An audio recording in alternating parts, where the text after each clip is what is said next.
우리 일터 제자의 귀한 습관 중에 하나가 출근 후에 가장 먼저 하나님 임재를 구하는 다니엘 기도하는 거죠. 자, 다니엘 기도 한번 같이 또 읽어보겠습니다. 아침 기도 1번. 오늘도 이 일터를 허락하신 하나님께 감사드립니다. 하나님의 충성된 청지기가 되어 중요한 일이든 하찮은 일이든 모든 일을 주께 하듯 하게 하소서. 2번. 이 일터의 주인은 하나님이십니다. 사람의 인정을 구하지 않게 하시고 하나님의 보이지 않는 손을 의지함으로 일터에서 인정받는 자가 되게 하소서. 3번. 이 업무는 하나님께서 맡겨주신 하나님의 일입니다. 업무에 집중하게 하시고 욕심에 사로잡혀 그릇되게 행하지 않게 하소서. 4번. 풍성한 성과를 주소서. 일터의 경영자가 올바른 의사결정을 내리게 하시고 모든 회의와 직원들의 업무에 하나님의 능력을 더하소서. 5번. 축복의 통로가 되게 하소서. 업무를 통해 만나는 모든 직원들, 고객들과 거래처가 저로 인해 유익을 얻게 하소서. 예수님 이름으로 기도합니다. 아멘. 자, 5 기도 읽어보겠습니다. 1번 시작. 분주한 업무 가운데서도 저의 영혼을 보호하소서. 하나님의 음성에 민감하여 일과 속에서 일의 즐거움을 경험하게 하소서. 일의 즐거움이라는 책이 있습니다. 일의 즐거움. 네. 일이 즐겁지가 않잖아요. 네, 그래서 일의 즐거움이라는 책을 통해서 또 하나님의 우리 일에 대한 그 말씀의 기준들을 또 우리가 새롭게 세우는 것이죠. 자, 2번 읽겠습니다. 시작.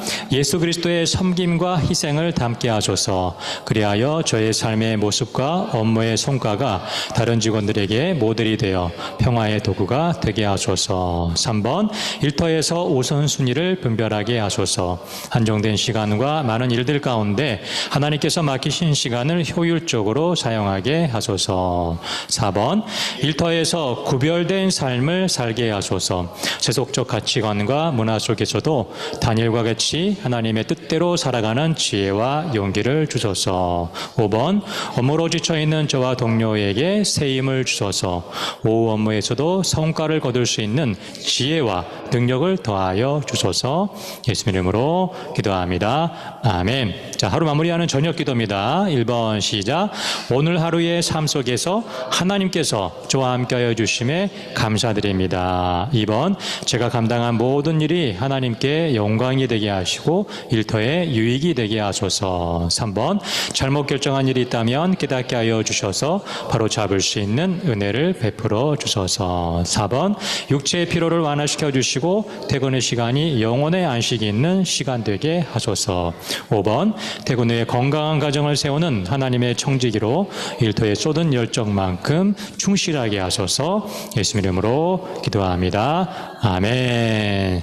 네, 우리 지난주 우리 내용에 대한 적용 점검은 새로운 피점을 계속 실천하는 것이고요. 그리고 우리 다니엘 기도, 우리 감사 회개 기록하는 거 좀 잠깐 시간 드리겠습니다. 네, 저녁 3번을 했고요. 네, 회개가 떠오르지가 않더라고요. 회개가. 그래서 내가 회개할 게 없나 있을 텐데 쭉 읽어보니까 점심 2번이 딱 회개가 되는 거예요. 점심 2번. 예수 그리스도의 섬김과 희생을 담게 하소서. 제가 이 부분 딱 이제 마음이 다가왔어요. 제가 집에서 설거지 해주면서 예수님의 섬김의 마음으로 안 했구나.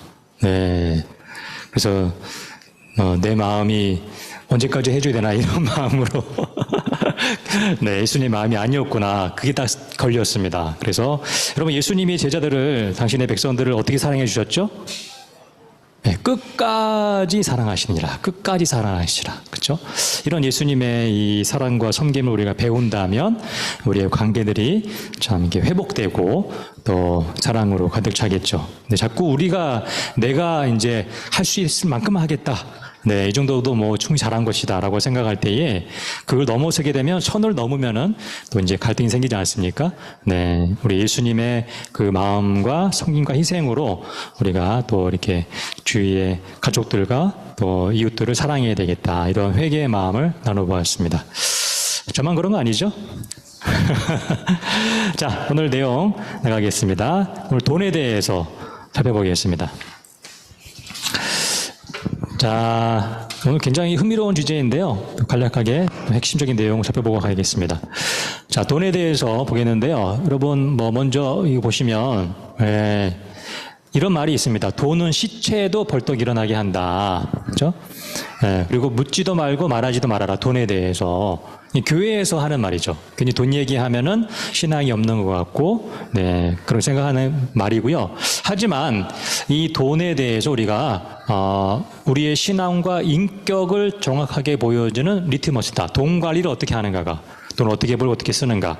그리고 성경을 보게 되면 돈과 소유에 대한 성경 구절이 2359절이나 되고요. 예수님의 비유 38개 중에서 17개가 돈과 관련된 주제죠. 잃어버린 드라크마, 그런 드라마 비유 기억나시죠? 그리고 예수님의 말씀 중에서 천국과 지옥에 관한 구절보다 훨씬 더 이 돈에 대한 말씀이 많다고 하는 것입니다. 그만큼 우리의 삶에 밀접한 그런 주제라고 하는 것이죠. 자, 그래서 이 질문을 먼저 해보겠습니다. 크리스천이 부자가 되고자 하는 꿈을 갖는 것은 문제가 있습니까? 없습니까? 네, 또 나만의 답이 있다. 네. 제가 한국교회에서 여러 번 이 문제에 대해서 질문을 해보았는데요. 문제 없다가 손을 많이 들었습니다. 문제 없다. 네. 근데 이게 굉장히 흥미로운 이제 변화인데, 과거에는 90% 이상이 문제 있다고 생각했습니다. 성도들이 교회에서. 근데 요즘에는 부자가 되는 게 뭐가 문제가 있는가, 문제 없다고 생각하는 것이죠. 왜 이렇게 우리가 왔다 갔다 그럴까요? 기준이 명확하지 않은 거죠. 기준이 명확하게 없기 때문에 여러 입장을 우리가 왔다 갔다 한다는 것입니다. 자, 그 다음에 우리가 돈에 있어서 11조를 하나님께 대표적으로 헌금을 드리죠. 그러면 나머지 10의 9는 누구의 것입니까? 역시 이것도 나의 것이다. 하나님께 드렸으니까 이렇게 답할 수 있겠죠. 또 어떻게 다 하나님의 것이지 하나님 것이다. 네. 이 2번 하나님의 것이라고 하는 분들에게 이런 추가 질문을 더 드릴 수 있습니다. 그러면 하나님의 뜻대로 사용하고 있는가? 그렇죠? 네. 하나님 것이라고 말은 하지만 내 마음대로 사용하는 그런 재물 사용의 모습이 있다고 하는 것이죠. 자, 먼저 우리 첫 번째 주제로 재물의 특성을 살펴보겠습니다. 재물의 특성 첫 번째, 양면성이 있답니다. 재물은 양면성이 있다. 하나님의 복으로서의 재물의 성격이 있음은 성경 말씀이 이야기해 주고요. 두 번째, 유혹으로서의 재물의 또 특성이 있음을 성경 말씀이 이야기해 줍니다. 우리 디모데전서 6장 9절 10절 말씀 한번 같이 읽어보겠습니다. 부하려 하는 자들은 시작. 부하려 하는 자들은 시험과 올무와 여러 가지 어리석고 해로운 정욕에 떨어지나니 곧 사람으로 침륜과 멸망에 빠지게 하는 것이라. 돈을 사랑함이 일만하게 뿌리가 되나니 이것을 사모하는 자들이 미혹을 받아 믿음에서 떠나 많은 것임으로써 자기를 찔렀도다. 네. 부자가 되고자 하는 것에 대한 문제가 없다고 생각하는 사람들은 이 말씀이 걸릴 수밖에 없는 거죠. 성경에 보니까 부하려 하는 자들은 여러 그런 올무에 걸리고 또 멸망에 빠지게 된다. 일만하게 뿌리다. 이런 경고와 유혹으로서의 또 하나님 말씀이 분명히 있기 때문에 우리가 그냥 무턱대고 문제가 없다라고 할 수 없다고 하는 것이죠. 그리고 또 제가 추가적인 성경 말씀 찾아보니까 굉장히 우리에게 또 경고의 말씀들이 아주 명확하게 있는 말씀들이 있습니다. 잠언 23장 4절 말씀과 잠언 28장 2절 말씀도 거기에 성경 말씀으로 기록해 두시죠. 굉장히 재미있는 표현이죠. 부자 되기에 애쓰지 말아라. 좀 더 정확한 표현은 몸부림치지 말아라. 이렇게 잠언에 우리에게 경고해 주는 말씀이 있고요. 그리고 잠언 28장 20절 말씀은 속히 부하고자 하는 자는 형별을 면치 못하리라. 우리가 빨리 부자가 되고 싶어 하잖아요. 50년, 60년 걸려서 되고 싶은 사람 어디 있겠습니까? 하지만 빨리 되고자 하는 그런 우리의 모습에 대해서 유혹으로서의 재물의 성격이 있음을 우리에게 경고하는 말씀이 분명히 있다고 하는 것이죠. 문제 없다라고 할 수 없다고 하는 것입니다. 자, 하지만 우리가 재물의 유혹으로서의 성격이 있지만 그렇다고 재물을 우리가 필요 없다. 재물을 우리가 터부시하고 멀리할 필요는 없죠. 왜냐하면 두 번째 성격이 재물은 매우 유용함을 성경 말씀도 우리에게 알려주기 때문입니다. 전도서 10장 19절 말씀 대표적인 말씀인데요. 후반부에 보시면 파란 글씨에 돈은 범사에 응용되느니라. 네, 영어 번역이 굉장히 이제 잘 돼 있죠. Money is the answer for everything. 모든 일에 해결이 된다라고 이렇게 돈의 유용성을 성경 말씀이 이해해 주는 것입니다. 알려주는 것입니다. 자, 그러므로 이 재물이 많고 적음이 의로움의 기준이 아니라고 하는 것을 우리는 분명히 알아야 됩니다. 재물이 많으면 세상적이고 재물이 없으면 가난하면 성자이고 이게 아니라고 하는 것이죠. 하나님의 뜻을 따라서 우리가 지혜롭게 관리하는 것. 그게 우리 성경적인 재물관의 중요한 기준인 것이죠. 많고 적음이 아니라 하나님 뜻을 따라서 지혜롭게 관리하는 것. 많아도 우리가 잘 관리하면 되고 적어도 관리 못하면 그것은 청지기적인 재물 관리의 모습이 아니라고 하는 것이죠. 자, 세 번째, 이 재물에는 강력한 힘이 있습니다. 얼마나 강력하는지 우리 말씀에 마태복음 6장 24절 말씀에 나와 있죠. 예수님 말씀인데요. 한번 같이 읽어보겠습니다. 한 사람이 시작. 한 사람이 두 주인을 섬기지 못할 것이니 혹 이를 미워하며 저를 사랑하거나 혹 이를 중히 여기며 저를 경히 여김이라. 너희가 하나님과 재물을 겸하여 섬기지 못하느니라. 예수님의 이 말씀이 의미하는 것 세 가지로 정리해 봤는데요. 예수님께서 이 재물을 하나님과 동등한 위치에 놓았습니다. 이 재물, 돈이 하나님이라는 것이 아니라 그만큼 사람의 섬김의 대상이 될 수 있다고 하는 거죠. 사람의 섬김의 대상이 될 수 있다. 그리고 사람은 하나님과 재물 중에 선택해서 더 마음을 쓰고 거기 더 섬기고자 하는 것이죠. 그리고 세 번째, 누구도 재물을 통제할 힘이 없다. 어떤 사람도 이 재물의 강력한 힘을 이길 수 없다라고 하는 것을 성경 말씀이 분명히 우리에게 알려주는 것입니다. 나는 더 많이 가져도 충분히 내가 관리하고 통제할 수 있어. 안 된다고 하는 것이죠. 안 된다. 이게 재물의 강력한 힘이라고 하는 것입니다. 그 이유는 또 뒤에서 더 말씀을 드리도록 하겠습니다. 자, 재물의 강력한 힘이 있다. 세 번째 특징이고요. 자, 왜냐하면 돈은 권세를 가지고 있기 때문이죠. 그리고 돈은 가시적이고 즉각적인 영향력을 행사할 수 있기 때문입니다. 그리고 특별히 이 자본주의 사회에서는 무엇이든지 돈으로 사고 팔 수 있기 때문에 돈의 강력한 힘이 더욱더 느껴지게 됩니다. 여기 보시면 예를 들어놨는데 간병이나 중매나 취업이나 정보 제공 같은 것들 몇십 년 전만 해도 우리가 돈으로 해결하지 않았죠. 그냥 소개시켜주고 또 이렇게 간병도 가족들이 다 했지 않습니까? 근데 요즘엔 다 돈으로 다 해결하는 그런 상황이 됐다고 하는 것이죠. 돈이면 안 된 일이 없는, 돈의 강력한 힘을 더욱더 우리가 느낄 수밖에 없는 시대가 되었다고 하는 것입니다. 자, 네 번째, 재물은 성공의 기준이 되었습니다. 그래서 모든 것을 평가하는 가치 판단의 기준이 되었다고 하는 것이죠. 돈이 많으면 성공한 사람, 가치가 있는 사람. 그래서 돈을 통해서 자기를 발견하려고 한다. 연봉이 더 많으면 아니면 큰 회사에 다니면 그 돈을 통해 자기를 발견하는 것이죠. 그죠? 보다 많은 돈을 가지는 것이 성공이며 보다 가치 있는 사람이 되는 것이라고 생각하는 것. 이것이 재물의 또 우리가 특징인 것을 볼 수가 있습니다. 자, 마지막, 이 재물의 권세의 배후에는 사탄이 있다. 재물의 권세의 배후에는 사탄이 있다. 자, 이 화면은 제가 어떤 뉴스에서 봤던 기사인데요. 참 기사 제목이 이랬습니다. 인간인가 악마인가. 돈 갈증 날 때마다 한 명씩 살인해서 부인을 죽이고 동생을 처남을 죽이고 이렇게 해서 보험금 20억을 챙겼던 그런 끔찍한 살인인데요. 이 돈의 권세의 배후에 사탄이 있으니까 이처럼 인간이 정말 극악한 행동을 저지르는 것 같습니다. 자, 이 말씀 한번 보겠습니다. 누가복음 4장 5절 7절 말씀 보니까 자, 마귀가 또 예수를 이끌고 올라가서 순식간에 천하 만국을 보이며 가로되 이 모든 권세와 그 영광을 내가 너에게 주리라. 이것은 내게 넘겨준 것이므로 나의 원하는 자에게 주노라. 이 말씀에서 마귀가 어떤 존재인 것을 알 수 있습니까? 마귀는 첫째 인격적인 존재입니다. 인격적인 존재. 이 인격적 존재라고 하는 것은 의사소통이 가능하다는 거예요. 의사소통이 가능하다. 그리고 그 인격적인 관계 속에서 우리를 유혹하는 거죠. 유혹하는 자다. 어떤 부분을 유혹합니까? 마귀가 나의 가장 약한 부분이 무엇인지 알고 그것을 유혹하는 존재가 인격적인 존재인 마귀라고 하는 것이죠. 마귀는 인격적인 존재입니다. 그리고 그 마귀는 이 세상의 권세와 영광을 가지고 우리를 또 넘어뜨리려고 유혹하는 존재인 것이죠. 고린도후서 4장 4절에 보니까 이 세상의 신이 믿지 아니하는 자들의 마음을 혼미케 한다.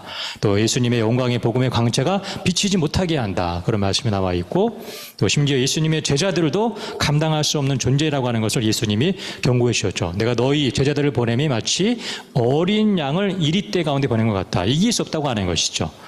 제자들도 이길 수 없는, 그처럼 배후에 있는 사탄의 권세가 강력하다는 것입니다. 심지어 이 마귀는 예수님까지도 굴복시킬 수 있다고 생각하는 것이죠. 예수님까지도 굴복시킬 수 있다. 세상을 구원하는 그 방식을 십자가가 아니라 내가 주는 이 권세와 영광을 가지고 해라라고 예수님을 굴복시키는 거죠. 그리고 마귀는 필요에 따라서 이 세상의 권세와 영광으로 유혹하는 존재, 바로 그 존재가 돈의 배후에 있는 이 사탄이라고 하는 것이죠. 자, 그러므로 다음 질문이 굉장히 중요한데요. 이처럼 이 재물이 우상이 되면, 그 사탄의 유혹에 넘어가서 돈을 우상으로 삼게 될 때 어떤 결과를 맞게 되는가, 5가지 결과를 정리할 수 있는데요. 첫 번째, 돈이 사람보다 더 중요하게 된다. 사람보다 돈이 더 중요하다는 거죠. 누가복음 15장 탕자의 비유에 대한 말씀이잖아요. 여러분 이 말씀 아시겠지만, 이제 둘째가 돌아왔을 때, 모든 재산을 탕자가 돌아왔을 때 아버지가 받아주었잖아요. 오히려 잔치를 베풀어 주었습니다. 근데 형은 싫어했죠. 근데 둘째가 돌아오는 것을 형만 싫어한 게 아니라 또 싫어했던 존재가 나오더라고요. 성경 말씀에. 혹시 뭔지 아시겠습니까? 이 둘째만 안 돌아왔으면 내가 살았을 텐데, 살찐 송아지가 싫어했다고 합니다. 와가지고 자기가 죽었잖아요. 네네. 자, 사람보다 돈을 더 중요하게 여기는 이 형이, 그렇죠? 형이 왜 동생이 돌아오는 걸 싫어했어요? 동생은 다 자기 유산 다 써버렸잖아요. 남은 건 자기 유산밖에 안 남았는데 그 유산을 나눠줘야 되니까. 그래서 돈보다 사람보다 돈을 더 소중하게 여긴 것을 보여준 거죠. 자, 돈이 우상이 되면 두 번째는 반드시 범죄가 이어집니다. 이 정상적으로 돈 벌기가 어려운 세상이라고 하는 것이죠. 관행이라고 하든지 여러 가지 그런 비정상적인 것들 너무나 많이 있지 않습니까? 그러므로 하나님의 질서로부터 일탈되는 그런 모습이 바로 범죄로 이어지는 돈이 우상이 되었을 때의 그런 모습이라고 하는 것입니다. 그리고 세 번째, 결코 하나님의 뜻대로 살 수 없습니다. 마태복음 6장 24절 말씀, 아까 나왔던 말씀인데, 여기서 왜 재물을 주인이라고 이렇게 묘사했을까요? 재물이 어떻게 주인 노릇할 수 있죠? 배후에 사탄이 있기 때문에. 배후에서 그 사탄의 강력한 힘으로 우리를 종 노릇하는, 그게 재물의 힘이고 재물을 우상 삼았을 때의 모습이라고 하는 것이죠. 네 번째, 결코 만족을 얻을 수 없습니다. 예레미야서 2장 13절 말씀, 우리 직업관에서 나왔었던 말씀인데요. 터진 웅덩이에 물을 붓는 것과 같다. 이게 바로 재물을 우상 삼았을 때에 얻게 될 결과, 만족을 얻을 수 없다고 하는 것이죠. 그리고 다섯 번째, 마지막으로 생명을 잃으면 모든 것을 다 잃게 됩니다. 재산도 잃게 되는 것이죠. 그 돈을 자기 생명보다 더 귀하게 여기는 것은 참으로 어리석은 그런 모습이라고 하는 것입니다. 여기 이제 그림이 하늘나라 보통 우리가 황금성 이렇게 얘기하잖아요, 그렇죠? 그래서 어떤 부자가 이제 천국 갈 때 천사에게 부탁을 했다고 합니다. 다 내가 놓고 가도 되니까 내 평생 동안 모은 이 황금이 들어있는 가방은 꼭 갖고 가게 해주십시오. 천사가 안 된다고 하니까 제발 이건 부탁합니다. 천사가 하니까 뭐라고 했을까요, 마지막으로? 뭐라고 했더니 그 부자가 포기했다고 합니다. 뭐라고 했을까요? 네? 뭐라고요? 더 있다고? 더 있으니까 공짜로 준다마 했죠. 근데 이렇게 천사가 얘기했다고 해요. 아니, 왜 도로 포장 재료를, 천국의 도로 포장은 다 황금으로 되어 있으니까 그 하찮은 도로 포장 재료를 갖고 가려고 하더냐. 천국은 이게 너무나 많다고 하는 것이죠. 그것을 이 땅에서는 소중하게 여기기 때문에 어리석다라고 얘기한 것입니다. 자, 그다음에 이 재물, 돈의 성경적인 의미를 네 가지로 좀 정리해 보겠습니다. 첫째, 재물은 하나님의 복입니다. 그리고 두 번째, 재물의 소유권이 하나님께 있음을 날마다 인정하며 고백해야 됩니다. 우리 성경 말씀 역대상 29장 14절의 말씀인데요. 모든 것이 주께로 말미암아 싸우니 우리가 주의 손에서 받은 것으로 주님께 드렸을 뿐입니다. 네, 모든 것이 주님의 소유임을 고백하고 인정하는 것이죠. 누구의 고백일까요? 다윗의 고백이죠. 다윗이 언제 하는 고백일까요? 네, 그 성전을 지을 모든 재료와 모든 돈을 하나님께 봉헌하면서 드리는 고백입니다. 네. 다윗은 그 엄청난 재물의 소유권이 하나님께 있음을 이 봉헌을 통해서 고백하고 인정하는 것이죠. 다윗은 목동이었을 때, 어렸을 때부터 이러한 신앙이 있었습니다. 그 양들을 칠 때에도 이 양의 소유가 하나님께 있음을 고백하는 것이죠. 그러니까 우리는 소유가 작을 때부터 이 소유가 하나님의 것임을 우리가 이렇게 훈련하는 것이 필요합니다. 우리 남성분들은 군대에서 교회 다닐 때 11조하기 어렵지 않으셨죠? 월급이 그렇게 많지 않으니까. 지금은 뭐 거의 좀 많아졌지만, 우리 어린 자녀들도 용돈에서 11조 드리는 그런 훈련을 해야지 작은 금액에서부터 우리가 할 수 있어야 된다고 하는 것이죠. 그래야지 다윗처럼 더 많은 우리가 하나님께 재물을 드리면서도 하나님께 소유권이 있음을 고백하고 인정할 수 있는 신앙으로 바로 세워줄 수 있다고 하는 것이죠. 자, 세 번째, 우리는 청지기로서의 책임이 있습니다. 하나님의 주인이심을 고백하는 청지기의 책임으로 우리가 있다고 하는 것이죠.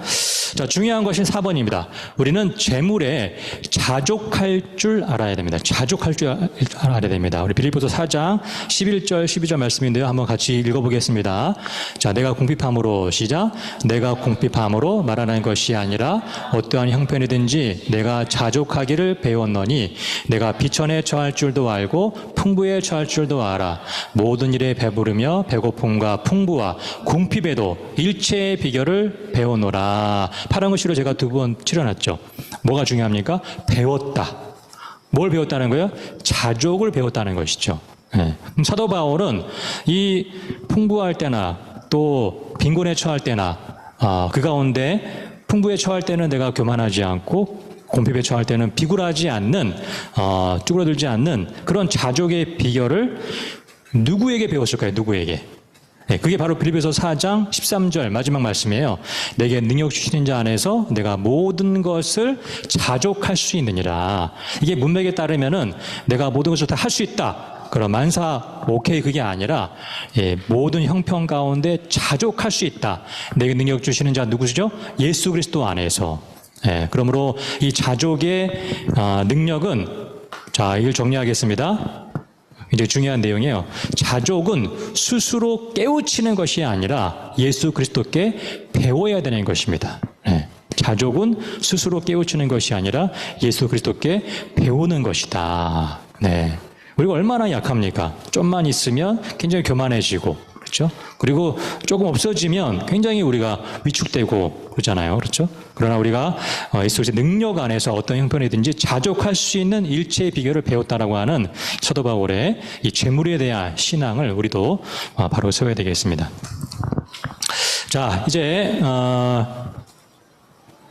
우리 이제 C.S. 루이스가 굉장히 유명한 기독교 작가잖아요. 이분이 책도 정말 많이 내셨죠. 강연도 많이 하시고. 그러니까 인쇄만 해도 얼마나 돈이 많았겠어요. 근데 돌아가실 때, 그 자기를 좀 수행하는 비서에게 한국 돈으로 한 100만 원 정도인가? 그 정도만 남겨주고 나머지는 다 기부했다고 하더라고요. 그래서 기자가 그 비서에게 물어봤어요. 어떻게 그 C.S. 루이스는 이렇게 인생을 살아왔습니까? 그 비서의 답변이 뭐냐면 우리 선생님은 더 높은 데 관심이 있으셨기 때문이에요. 이 세상이 아니라. 그러니까 그 재물에 또 얽매이지 않는, 재물을 또 우리가 목적 삼지 않는 그런 모습을 살았다고 하는 것이죠. 우리도 누군가 나의 삶을 이렇게 평가할 때 이 세상의 것에 막 좌우지되는 그런 모습이 아니라 우리가 하나님을 바라보는, 더 높은 데 관심을 두는 그런 삶을 살 때에 우리가 재물을 청지기로서 잘 관리할 수 있다고 하는 것입니다. 자, 이제 이런 질문을 한번 해보겠습니다. 우리 신앙인과 비신앙인은 돈을 벌 때 돈을 벌 때 어떤 차이가 있습니까? 예. 여러분 자신에게도 한번 질문해 보시고요. 내 주위의 신앙인들 가운데 돈을 벌 때 이런 차이가 있다. 예. 대부분 차이가 별로 없죠. 예. 그럼 우리 어떤 차이를 성경적으로 가져야 되느냐? 첫 번째, 돈을 버는 목적을 분명하게 해야 됩니다. 내가 왜 돈을 버는가? 목적을 분명히 한다는 것이죠. 우리는 크리스찬은 이제 모든 인생의 목적을 하나님께 영광을 위해서 하는 삶으로 바뀌었죠. 예, 내가 주인이 아니라 하나님이 주인이시기 때문이죠. 하나님의 영광을 위해 살아가는 하나님의 주인 되심을 인정하는 그 사람을 성경은 청지기, 지극히 충성스러운 청지기라고 하는 것입니다. 하나님 영광이 살아가는 존재, 내 영광이 아니라 이 청지기 의식이 굉장히 중요한데요. 여러분 이것은 우리 새로운 피조물처럼 외우시면 좋겠습니다. 청지기 의식 3가지 여러분 기록하시면서 한번 따라해 보시죠. 내 인생에 주인이 있다. 시작. 내 인생에 주인이 있다. 다시 한번 내 인생에 주인이 있다. 자, 2번째, 주인이 맡긴 일이 있다. 시작. 주인이 맡긴 일이 있다. 3번째, 주인이 결산할 때가 있다. 시작. 주인이 결산할 때가 있다. 그렇죠? 내 인생의 주인이 하나님이시다. 내 인생의 주인이 있다. 주인이 맡긴 일이 있다. 하나님이신 주인님께서 나에게 모든 것을 맡겨주신 것이다. 내가 주인이 아니다. 이 모든 것에. 그리고 하나님께서는 그 맡겨주신 일에 대해서 뭘 하십니까? 결산하신다. 결산. 네, 결산을 우리가 준비해야 된다는 것이죠. 우리가 살아있는 이 시간은 결산을 준비하는 시간이라고 하는 거예요. 결산을 준비하는 시간. 그렇죠? 우리 청지기의식 3가지 여러분 꼭 외우시면 좋겠습니다. 다시 한번 따라해 보겠습니다. 내 인생에 주인이 있다. 시작. 내 인생에 주인이 있다. 2번째, 주인이 맡긴 일이 있다. 시작. 주인이 맡긴 일이 있다. 3번째, 주인이 결산할 때가 있다. 시작. 주인이 결산할 때가 있다. 네. 어떤 분은 이 청지기의식 3가지 문구를 지갑에 이렇게 붙여놓고 다니신다고 하더라고요. 그래서 돈을 쓸 때마다 이 돈의 주인이 내가 아니지 하나님이시지 나에게 맡겨주는 것이지 이 돈에 대해서 하나님께서 결산할 때가 있으시지. 그러니까 얼마나 깨어 있어서 그 돈 관리를 하시겠습니까? 우리가 돈을 벌고 쓰는 관리할 때도 이런 청지기의식을 우리가 적용해야 되는 것이죠. 자, 그 다음에 돈 버는 목표를 분명하게 우리가 세워야 됩니다. 우리가 돈을 벌 때 필요한 목표가 있겠죠. 그 필요한 목표를 구체화시키고 하나님 이번 달에 얼마가 필요합니다. 이번 1년 동안에 또 얼마가 필요합니다. 우리가 또 회사를 운영한다면 회사에 또 매출 계획을 세울 수 있습니다. 2번째, 그 목표를 이루기 위한 뭘 구합니까? 지혜를 구한다. 네. 여러분 그 돈을 구하는 게 아니라는 거예요. 그 목표를 이루기 위한 지혜를 하나님께 구하는 것이 우리 청지기로서 돈을 버는 목표를 또 우리가 구하는 자세라고 하는 것입니다. 자, 한 가지 좀 사례를 하나 보여드릴게요. 이 치필라라고 하는 미국 레스토랑 이제 회사인데요. 이게 그 회사의 홈페이지입니다. 홈페이지에 뭐라고 써 있습니까? 우리는 일요일 날 문을 닫습니다라고 써 있죠. 네, 레스토랑은 주말에 가장 장사가 잘 되잖아요. 근데 일요일 날 문을 닫는 거예요. 크리스찬 회사인 것이죠. 이분이 이제 CEO인데 이런 고백을 하시는 거예요. 우리 회사는 맡겨진 모든 일을 충실히 관리하는 청지기로서 하나님을 영화롭게 하고 회사가 접촉하는 모든 사람에게 긍정적 영향을 미치는 것이 우리 회사의 미션이다. 목적이라고 이렇게 이분이 고백하고 있습니다. 하나님께 영광 드리는 목적이라는 것을 구체적으로 보여주는 사례라고 좀 소개를 해드리고 싶어서 말씀드렸습니다. 자, 그리고 3번째, 돈 버는 이 회사에 대한 소개는 이 책에 나왔습니다. 일터사기라는 책인데요. 한번 이 책도 한번 나중에 읽어보시면 좋겠습니다. 이 치필라 말고 다른 또 이제 여러 믿음의 기업에 대한 사례들이 나와 있습니다. 자, 그리고 돈 버는 방법을 신중하게 선택해야 됩니다. 이 방법을 선택할 때에는 우리가 기독교 윤리를 실천해야 되겠죠. 얼마를 보다 어떻게 벌 것인가. 네, 우리가 얼마를 벌겠다 이게 아니라 그 돈을 어떻게 벌 것인가. 기독교 윤리를 실천하면서 정직하게 또 바르게 우리가 벌어야 된다고 하는 것이죠. 그리고 어떤 것이든 상관없다가 아니라 우리가 무엇으로 벌 것인가를 또 방법을 신중하게 선택하는 것이 크리스천의 돈 버는 모습의 차이점이라고 하는 것입니다. 뭐 아이템 같은 것도 우리가 잘 또 선택해야 되겠죠. 실제 있었던 사례인데요. 한국의 교회에서 어떤 성도님이 모텔을 개업하시면서 교회 목사님께 와서 개업 예배 해달라고 했다고 하더라고요. 모텔을 개업하시면서 돈 잘 버니까 그냥 그걸 선택하신 거죠. 근데 여러분, 목사님이 와서 이 모텔이 잘 되게 해주세요. 그거는 별로 좋은 모습이 아니잖아요. 한국의 모텔은 이 숙박업보다는 그 외에 목적이 더 많이 이용되고 있으니까요. 그러니까 우리가 크리스찬으로서 어떤 것이든 상관없다가 아니라 우리가 무엇으로 볼 것인지를 선택하는, 신중하게 하는 것 필요하다는 것이죠. 그리고 세 번째, 유혹을 이겨야 됩니다. 그 유혹이 세 가지인데요. 빨리, 많이, 쉽게. 빨리 벌 수 있다. 많이 벌 수 있다. 쉽게 벌 수 있다. 이게 사탄의 방법이라고 하는 것이죠. 또 사기꾼이 굉장히 잘 쓰는 방법이죠. 우리가 여기에 넘어가면 안 되고요. 자, 우리가 이처럼 기독교 윤리를 잘 지키면서 돈 버는 방법을 신중하게 선택해야 됩니다. 하나만 더 추가적으로 말씀드리면 이 기독교 윤리가 무너지는 세 가지 변명, 세 가지 핑계가 있는데 첫 번째 핑계는 남들도 다 하는데 어때? 이겁니다. 남도 다 하는데 어때? 이것은 기준이 남들이기 때문에 문제인 것이죠. 하나님이 아니라. 남들도 다. 두 번째 핑계는 이 정도쯤은 어때? 이것은 기준이 누굽니까? 나라고 하는 거죠. 나이기 때문에 문제인 것이죠. 그리고 어쩔 수 없었다. 이것도 세 번째 핑계인데 이것은 기준이 상황이라고 하는 거죠. 상황. 하나님의 기준에서 벗어나기 때문에 이것은 우리가 돈 버는 방법에서 옳지 않은 그런 모습들이라고 하는 것입니다. 남들도 다 하는데 어때? 이 정도쯤은 어쩔 수 없어. 우리가 한 번쯤 해볼 수 있는 말이지 않습니까? 근데 그 기준이 잘못되어 있기 때문에 우리가 거기에 그걸 선택하면 안 된다고 하는 것이죠. 돈 버는 방법을 우리가 신중하게 선택해야 됩니다. 네 번째, 돈 버는 방법에서 복권 하나 말씀드릴게요. 자, 우리가 복권을 그렇지 않은 사도 될까요? 사지 말아야 될까요? 사지 말아야 되는 이유가 무엇일까요? 복권에 당첨되면 실제 이제 많은 그 조사가 돼서 나와 있는데요. 이처럼 멀쩡했던 사람이 완전히 망가지는 거죠. 이혼하고 직업 이제 그만두게 되고 건강 다 해치게 되고 관리할 수 없는 돈은 저주가 되기 때문에 그래서 우리가 복권을 사면 안 되는 거죠.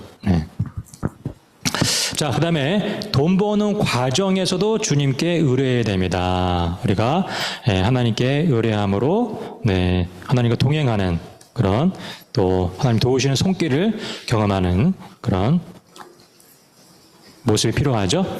아까 나왔던 치필라 그 사례만 더 하나만 더 말씀드릴게요. 이 회사는 돈 버는 과정에서 이런 고백을 합니다. 6일 동안, 주일 빼고 6일 동안 더 많은 매상을 올린다는 생각을 굽히지 않았다. 그리고 그 매출을 가지고 직원에게 장학금과 어린이 인격 형성 프로그램과 입양자 가정 운영과 사회봉사 등의 우리가 또 과정에서 돈을 사용했다. 이런 이제 또 고백을 하시는 것이죠. 돈 버는 과정에서 주님과 함께하는 그런 또 모습이라고 생각돼서 소개를 해드렸습니다. 자, 마지막 다섯 번째로 돈 버는 역량을 키워야 됩니다. 우리 신명기 8장 18절의 말씀 거기에 적어두시고 한번 말씀 읽어보겠습니다. 굉장히 놀라운 말씀인데요. 자, 신명기 8장 18절의 말씀 같이 읽어보겠습니다. 내 하나님 여호와를 기억하라. 그가 내게 재물 얻을 능력을 주셨습니다. 우리 보통 재물을 달라고 하는 게 아니라 우리가 재물 얻은 능력을 하나님께 구해야 되는 것이 바른 기도라고 하는 것이죠. 재물 얻을 능력을, 그 역량을 키우는 것이 또 청지기로서의 바른 또 재물관에 대한 기도라고 하는 것입니다. 이러신 능력과 특권을 하나님이 주신다고 약속했기 때문이고 또 그리고 이런 하나님의 역할을 위임받은 청지기적 사명이기 때문이죠. 자, 이렇게 돈을 벌 때의 우리 신앙인의 차이점을 몇 가지로 정리해 보았습니다. 우리 마지막으로 이제 그러면 신앙인과 비신앙인의 돈을 쓸 때 어떤 차이가 있어야 되느냐. 자, 첫 번째 차이점은 청지기적 자세로 지출을 해야 됩니다. 그럼 이 청지기적 자세의 지출이라고 하는 것은 주님이 기뻐하시는 그 뜻이 무엇인지를 찾는 거죠. 하나님이 기뻐하시는 그 지출이 무엇인가. 근데 여러분 문제가 무엇입니까? 쓸 곳은 많은데 내 돈은 한정되어 있다고 하는 것이죠. 그래서 두 번째가 중요합니다. 우선순위를 우리가 잘 정하는 것이죠. 예. 쓸 때는 많은데 돈은 한정되어 있을 때 우선순위를 잘 정해서 지출하는 게 청지기적 자세의 지혜로운 지출이라고 하는 것이죠. 우리가 이 청지기적 자세로 지출한다는 것을 어떻게 분별할 수 있느냐. 분별의 몇 가지 기준이 있는데요. 첫 번째, 필수인가 사치인가. 우리가 사치 항목에 많이 쓰면 안 되겠죠. 예. 그리고 특별 행사인가 일상적인 행사인가. 우리가 뭐 생일이나 기념일이나 특별 행사 같은 경우에는 우리가 또 지출을 할 수 있도록 또 돈을 준비하는 것. 이게 또 청지기적인 또 지출의 모습이겠죠. 세 번째, 재능과 직업에 관계된 지출인가 체면과 신분 유지를 위한 지출인가. 우리가 뭐 운동 기구를 살 때에도 내 재능은 이 정도인데 내 실력은 이 정도인데 사러 가면 꼭 직원이 이렇게 우리를 유혹하잖아요. 이 정도쯤은 쓰셔야죠 라고 하면서 더 이제 좋은 거 비싼 거 쓰게 하잖아요. 네, 이게 체면 때문에 더 과소비를 하는 모습이라고 하는 거죠. 차를 살 때도 마찬가지고요. 네 번째, 다른 사람에게 덕이 되는가. 네, 우리가 다른 사람을 또 배려하면서 우리의 지출을 또 조절해야 됩니다. 그리고 다섯 번째, 이웃을 위해서 사용되고 있는가. 네, 우리가 이웃을 위해서 우리의 지출을 또 사용하는 그런 모습이 필요하고요. 하나님 나라에 도움이 되는가, 나라에 도움이 되는가. 네. 어떤 교회에서 어떤 운동을 했는데요. 우리가 한 달에 한 2만 원, 3만 원 정도. 네, 한국 돈으로 이렇게 돈을 정해서 이 돈은 우리가 하나님 나라를 위해서 또 전도를 위해서 쓰자라고 이제 정했다고 합니다. 네, 그러니까 돈은 정해져 있으니까 돈을 어디에 써야 되는지를 이제 고민하면 찾아야 되잖아요. 그래서 이 돈을 쓰기 위해서 또 누군가와 차를 마시기도 하고 누군가 식사에 대접해 주기도 하고, 그러니까 우리가 지출의 많은 부분이 아니더라도 어떤 부분 일정 부분을 정해서 하나님 나라에 또 도움이 되는 또 우리 봉사를 하기 위해서 그렇게 또 사용되는 것이 또 청지기적 지출의 모습이라고 하는 것입니다. 자, 그리고 두 번째, 우리는 계획 소비를 해야 됩니다. 충동 구매를 하지 말아야 됩니다. 이 맥그리거의 행동 지원 법칙이 있는데요. 최대한 사지 말고 버텨라. 사지 않을 수 없을 때 사라. 이게 행동 지원 법칙입니다. 여러분, 사지 말고 버티면 좋은 점이 무엇인지 혹시 여러분 경험해 보셨습니까? 네. 어떤 좋은 점이 있을까요? 이거 꼭 필요할 것 같은데 내가 좀 버텼어요. 네. 충동 구매 안 한 거죠. 그러면 어떤 좋은 점이 여러분 경험될 수 있을까요? 네. 필요하다고 하는 생각이 없어집니다. 네. 좀 고민해 보니까 그 필요성이 떨어지는 거죠. 필요 없게 되는 마음을 가질 수 있어요. 그리고 또 좋은 점은 좀 시간이 지나면 가격이 떨어질 수 있겠죠. 가격이 떨어집니다. 네. 또 하나의 좋은 점은 내가 필요로 했던 것을 공짜로 얻을 수 있는 기회가 생길 수도 있습니다. 네, 누군가가 너 이거 필요하지 않냐? 그럴 수 있다고 하는 거죠. 나 필요 없는데. 우리가 이런 충동 구매를 하지 않는 것, 계획 소비하는 게 필요하고요. 자, 세 번째, 저축의 중요성을 인식해야 됩니다. 우리가 목돈이 필요할 경우가 있죠. 네, 그리고 효율적인 재물 관리를 위해서 또 저축을 해야 됩니다. 또 불가피한 상황, 갑작스러운 사고나 질병에 대비하기 위해서 우리가 저축을 또 해야 되는 또 그런 재물을 쓸 때의 기준이 있고요. 자, 네 번째, 빚지지 말아야 됩니다. 빚을 지게 되면 어떻게 될까? 6가지로 거기에 정리해 보겠습니다. 빚이 늘어나게 되면 돈의 종속이 된다. 두 번째, 빚이 늘게 되면 효율적인 재물 관리가 안 된다. 세 번째, 빚이 늘게 되면 대인 관계가 무너진다. 그렇죠? 네 번째, 빚이 늘게 되면 신용 관리가 어려워진다. 다섯 번째, 빚이 해결되지 않으면 가정이 무너질 수 있죠. 가정. 그렇죠? 예. 그리고 여섯 번째, 빚이 늘게 되면, 해결이 안 되면 비전이 사라진다. 비전. 그럼 이 비전이라고 하는 것은 나를 향한 하나님의 계획을 말하는 거예요. 나를 향한 하나님의 계획의 비전입니다. 제가 나중에 시간 있을 때 이 비전과 사명이라는 강의는 또 따로 한 2시간 정도로 또 구체적으로 한번 강의해 드리고 비전 사명을 세우는 그런 시간도 한번 가지려고 합니다. 비전은 나를 향한 하나님의 계획을 내가 나의 삶을 잘 관리해서 우리가 이렇게 이뤄나가야 되는데 빚이 늘게 되면 그 빚 갚느라고 거기에 온통 신경과 시간이 갈 수밖에 없죠. 그러니까 하나님 비전을 내가 이룰 수 못 이루게 된다고 하는 것입니다. 빚질 때의 그러한 부정적인 결과들이고요.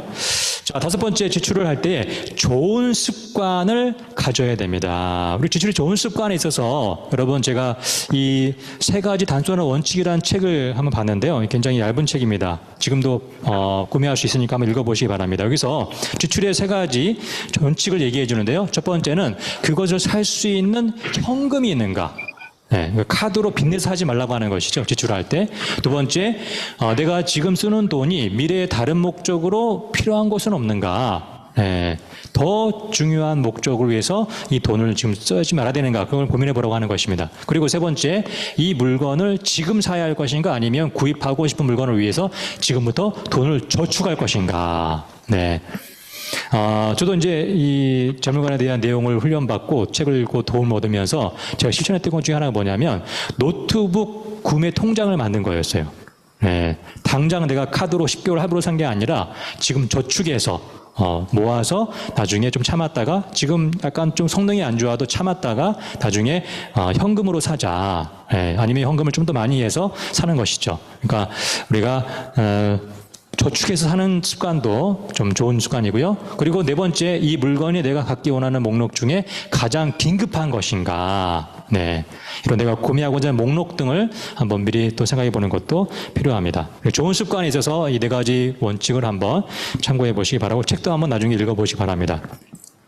자, 그리고 여섯 번째 마지막으로 자신의 성격에 맞는 돈 관리의 노하우가 있어야 됩니다. 여러분, 돈 관리, 수입과 지출 관리 가장 기본적으로 하는 게 가계부죠, 가계부. 그렇죠? 근데 가계부가 성격에 맞는 사람이 있고 안 맞는 사람도 있어요. 꼼꼼하지 않은 분들은. 그렇죠? 여러분, 이 오른쪽에 이게 가계부인데요. 행복한 자리인고비라고 써 있는데 가계부 못 쓰는 사람을 너무 정죄하지 마시고 성격이 안 되는 거예요. 네, 돈 관리를 우리가 지출과 수입을 잘 하면 되겠죠. 오른쪽에 이 달력은 저희 집 달력이에요. 저희 집 달력. 지금은 아닌데 달력 가계부를 누가 알려주더라고요. 달력에다가 이제 여기 제일 위에다가 수입을 쓰는 거예요. 그리고 매일매일 지출을 쓰는 거죠. 달력 옆에 빈칸에다가, 날짜 옆에다가. 네, 검은색은 현금, 빨간색은 카드 이렇게 해가지고. 그렇게 하게 되면 이 주중 통계를 또 내는 거예요. 이번 주에 얼마를 썼구나. 네, 그러면은 관리가 되는 거예요.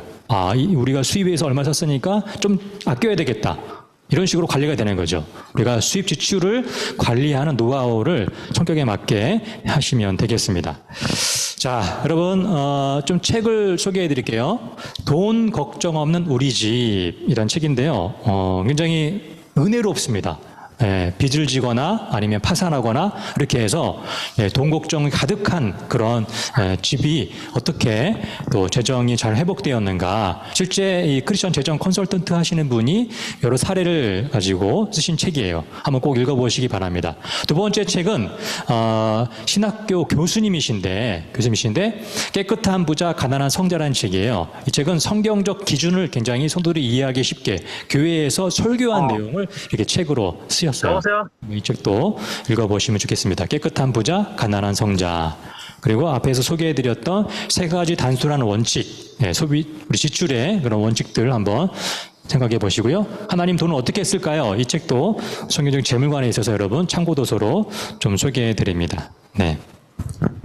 자, 강의 마무리하겠습니다. 한 주간 또 다니엘 기도 잘 실천하시기 바라고요. 새로운 피조물 또 실천하시고 또 이렇게 문구 거울에 안 붙이신 분들은 붙이셔가지고 실천해 보시기 바라고요.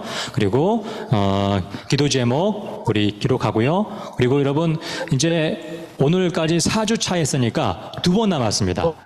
이 주제를 보시면 이제 일터의 문화에 대한 성경적 대안, 첫 번째 대인 갈등에 대한 성경적 해결책 2가지 주제 남았는데요.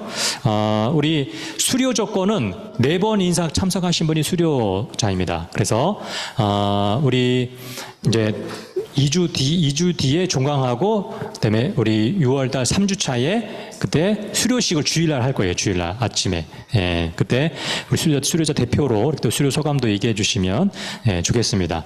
우리 수료 그동안 혹시 빠졌다라고 하실 때 구제 조건이 있는데 우리 다 홈페이지에 강의 올라와 있으니까요. 강의를 보시고 레포트를 내시면 수료자로 또 해드리도록 하겠습니다. 레포트는 A4 한 장, 강의 하나당 레포트 한 장, A4. 폰트 뭐 상관없습니다. 네.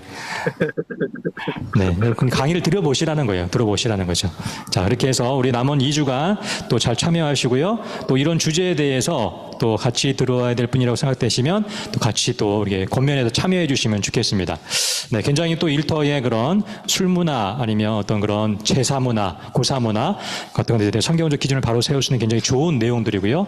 또 갈등도 굉장히 우리가 많이 있죠. 갈등의 성경적 해결책도 살펴보도록 하겠습니다. 자, 우리 오늘은 또 청소년부 뒤에 행사도 있고 해서 기도 제목은 각자 기도하시는 거로 하고요. 오늘 제가 기도하고 마치도록 하겠습니다. 사랑의 아버지 하나님 감사합니다. 오늘 아침 일찍 나와서 또 주님 모든 교회를 위해서 또 봉사하고 또 이제 하나님 앞에 참된 예배자로 영혼을 살아가는 존재로 또 살아가는 그런 말씀의 기준대로 우리가 이 한 주간 힘차게 달려가기 원합니다. 특별히 오늘 배웠던 이 재물관에 대해서 하나님 재물의 모든 소유권이 하나님께 있음을 날마다 고백하는 그러한 청지기의 신앙을 갖게 하시고 내 인생의 주인이 하나님이시고 모든 것을 하나님 나에게 맡겨주셨고 맡겨주신 모든 것들에 대해서 우리의 가족들에 대한 모든 우리의 대하는 자세나 그리고 내게 주신 일터의 모든 또 업무에 대한 것들 내 인생의 모든 재능과 건강과 모든 것들에 대해서 하나님이 결산하신다고 하는 것을 우리가 기억하면서 내가 살아 숨쉬는 모든 시간들이 이 결산을 준비하는 하나님 이런 청지기의 삶이 될 수 있도록 우리 내려 주시옵소서. 너무나 연약합니다. 그 재물에 배어있는 사탄을 우리가 이길 수가 없습니다. 하나님 모든 상편 가운데 자족할 수 있는 능력도 예수님의 우리에게 공급하여 주시옵소서. 모든 말씀을 예수님 이름으로 기도했습니다. 아멘. 네, 수고하셨습니다.